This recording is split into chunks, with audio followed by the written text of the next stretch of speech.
Hi everybody, this is Jack Hurley, the Superintendent of Schools, back for another edition of Word from the Superintendent. I want to thank everyone who completed the survey that was sent out to parents and community members about our culture and climate in our schools.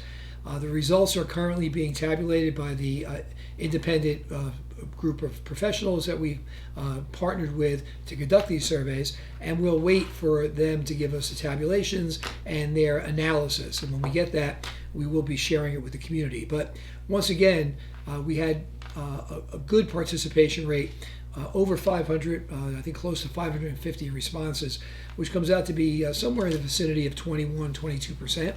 And the company we're working with said, hey, if you get 10% on a survey, you're doing well. So I'm very appreciative of the information. And the information we get, I think, will just make our strong program stronger and have us take a look at some things that maybe we could be doing a little better, and also strengthen our collaboration with you. So thanks again. And once that information is available, we'll be sharing it. Talking about sharing information, we'll be having an electronic newsletter coming out sometime during the month of October, probably towards the third week or the end of October. So depending on when you're watching this video, be on the lookout for that, or if you're watching it later, take a look back into your email and get a chance to see what's going on throughout the district. I think the newsletter is a good way to give you a small taste of things happening throughout the district.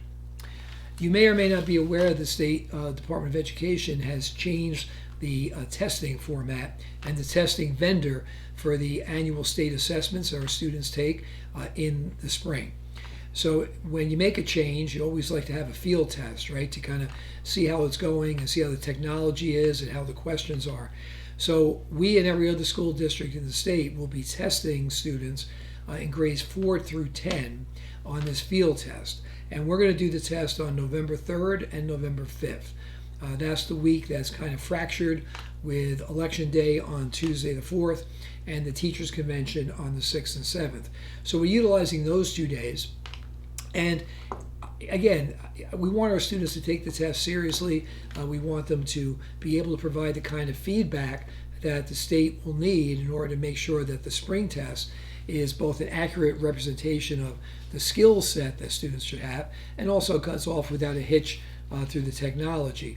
But I want to also let you know that this test, we will not get scores, we will not get reports on any student or their achievement. This is simply a field test to help the state ensure that the real testing that does count in the spring gets done efficiently. So you will be getting information from the district as well as from your child's school as far as the schedule and what tests will be administered and exactly when on those dates of November 3rd and November 5th. Our very successful Parent Academy is up and running. We had our first presentation back in beginning of October, and now we're going to be moving into a more robust schedule.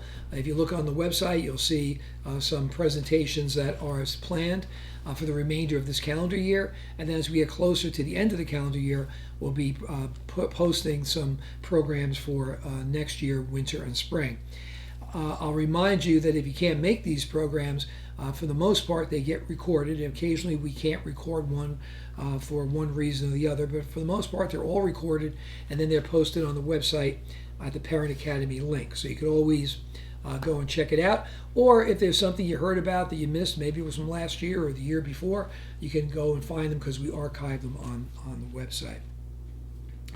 I mentioned back in the I mentioned back in September that the school year was off to a great start, and that great start continues and has been both in the classroom and on the athletic fields and in the arts and in the community. And I think when we start turning the calendar into fall and into winter, some of the activities really heat up as the weather cools. Our clubs get more active, our community service gets more active.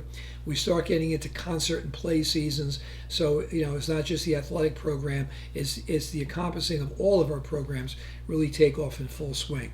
So I invite you again to continue your partnership by checking out our calendars and attending some of these events and supporting our students and our faculty and staff in these co-curricular and community endeavors.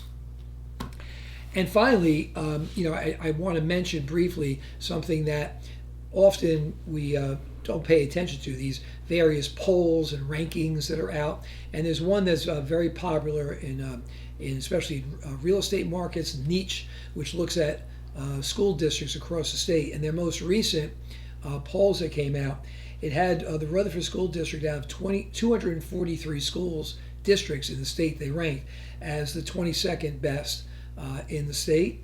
They had our teachers of 358 districts they looked at as the 13th best in the state. As a best place to teach, we were 24th out of 376. Out of best school districts for athletes, 26 out of 243. And in terms of diversity, 147th out of 358. Those are all very impressive scores, and I think it speaks very well to the community and to the faculty and staff and the students. So we'll continue the good work. We'll continue partnering with you. Look forward to a very successful October into November, and I'll be back next month with another word from the superintendent. Until then, this is Jack Hurley, the Superintendent of Schools. Thank you.